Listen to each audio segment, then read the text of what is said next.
9 hari pasca gempa besar yang mengguncang Nusa Tenggara Timur, warga di Kabupaten Nagekeo masih bertahan di posko pengungsian. Di tengah kondisi ini, solidaritas dan gotong royong saling membantu terasa sangat nyata. Berbagai bantuan terus berdatangan untuk membantu memenuhi kebutuhan warga terdampak.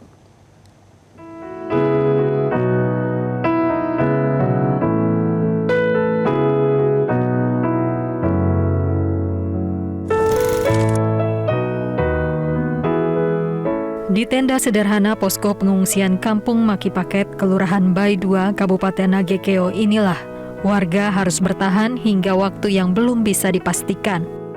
Mereka belum bisa kembali ke rumah yang hancur akibat guncangan gempa, terlebih karena guncangan gempa susulan masih terus terjadi.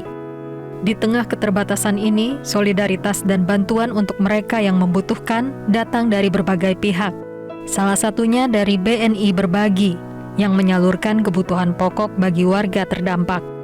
Bagi warga, kehadiran bantuan menjadi penyemangat untuk terus bertahan di tengah ketidakpastian kapan mereka dapat kembali ke rumah. Bersyukur ya, alhamdulillah sekali. Kami banyak mengucapkan terima kasih karena sudah membantu kami. Iya. Ibu, harapannya ke depan apa, Bu, terkait dengan bencana ini? Harapan kami ke depan ini, masyarakat ini pemerintah bisa memperhatikan kami. Kehidupan kami yang di Makipaket itu kami itu dekat pesisir pantai. Ya, jadi kami sangat rawan ya dengan kejadian gempa seperti itu. Kami berpikir bahwa akan terjadi tsunami begitu ya. Jadi pemerintah bisa memperhatikan kami dengan kondisi kehidupan kami dengan akses jalan di kampung, ini listrik. Ya, kami juga sangat susah itu untuk dengan air bersih juga. Sebagai masyarakat yang tinggal di wilayah pesisir, mereka berharap perhatian dan dukungan untuk pemulihan kehidupan di kampung mereka terus diberikan. Bagi warga, bantuan yang datang bukan sekadar memenuhi kebutuhan sehari-hari.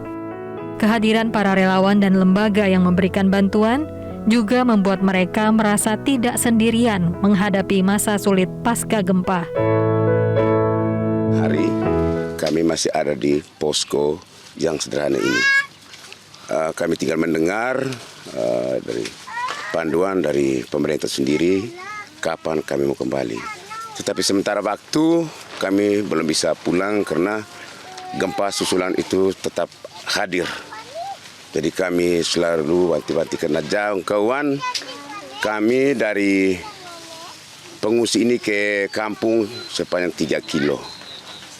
Jalan sudah tidak memadai, bahkan listrik pun tidak ada. Sampaikan kepada pemerintah ataupun pihak manapun yang ingin membantu keluarga, warga Makipaket, kami dengan senang hati untuk menerima itu semua. Sejak gempa berlangsung, setelah gempa kami sudah langsung menyalurkan bantuan untuk posko BUMN Peduli.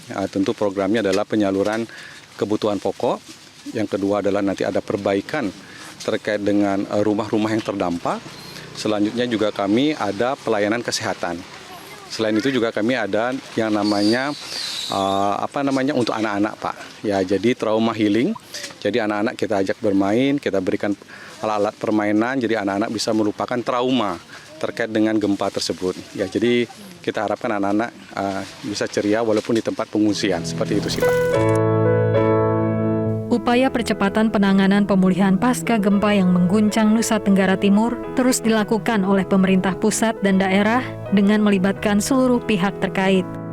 Hal ini untuk memastikan warga korban gempa tertangani, kebutuhan dasar tercukupi, dan pada akhirnya dapat kembali menjalani kehidupan seperti sedia kala.